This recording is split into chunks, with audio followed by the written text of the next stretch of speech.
মোমবাতি চিনেন নি আপনারা? মোমবাতির মাঝখানে একটা রশি আসেনি? হ্যাঁ আসেনি, আসেনি, কম আসেনি। এই যে মোমবাতি, মোমের ভিতরে আগুন ধরায় না, আগুন ধরানো হয় রশির মধ্যে। কথা কোন ঠিক না বেঠিক? আগুন ধরানো হয় কিসের মধ্যে? মোমবাতির মধ্যে আগুন ধরায় না, আগুন ধরায় রশির মধ্যে।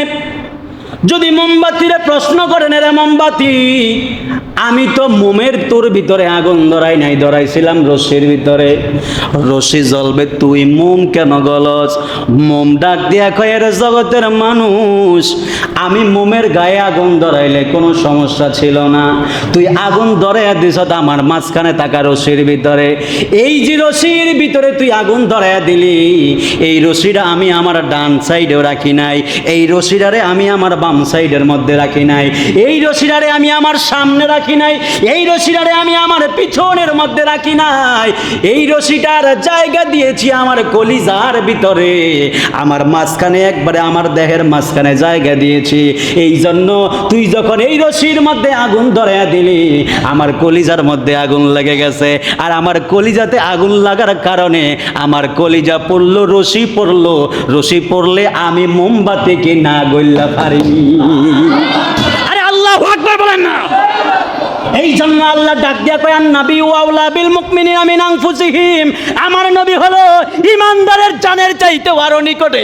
কোন ঈমানদারের সামনে কোন ব্যক্তি যদি আমার নবীর বিরুদ্ধে কথা বলে, নবীর শান আর আজমতের বিরুদ্ধে কথা বলে, ঈমানদারের ভিতরে লাগে, কলিজাতে লাগে, আর কলিজার ভিতরে যখন নবীর মহব্বতের বিরুদ্ধে কথা লাগে, ঈমানদার সহ্য করতে পারে না। এই জন্য ঈমানদার মুহূর্তের মধ্যে প্রতিবাদ শুরু করে দেয়। করে বলেন না সুবহানাল্লাহ। আর কেমনে বুঝাইতাম আপনাদেরকে? নবী হলো ঈমানদারের জানের চাইতেও আরো নিকটে। কোথায়? এই কোথায় বলেন না? নবী ঈমানদারের জানের চাইতেও নিকটে, জানের চাইতেও আরো নিকটে। সুবহানাল্লাহি বিহামদিহি। কে বলছে এটা? আল্লাহটা কোরআনের আয়াত। কে বলছে? আল্লাহ বলছে, আন নবী আউলা বিল মুমিনিনা মিন আনফুসিহিম। এটা মনে করেন না যে সাফা মেরে ওয়াজ করতেছে, আমার সামনে 60 জন হাফেজ। কয়জন? কয়জন? 60 জন হাফেজ। আমার আমগো ছাত্র কিছুটি আছে 15-20 বার হাফেজ হয়ে গেছে। মারহাবা কইতেন না? তো এতগুলো সামনে এটা মনে করেন যে হুজুর আমগো আমরা আরবিটা বুঝি না দেখে মনে বলবো আমগো বুঝিয়ে দিতেছে, এটা মনে করেন না আবার। কারণ 60 জন হাফেজ সামনে যদি একটা আয়াত যদি ভুল করি ওনারা বলে দিবে। বুঝতে পেরেছেন? এই জন্য ইমানদারের সামনে যদি কেউ নবীর বিরুদ্ধে কথা বলে, ইমানদারকে, আরে কথাটা আমার ভিতরে লাগলো।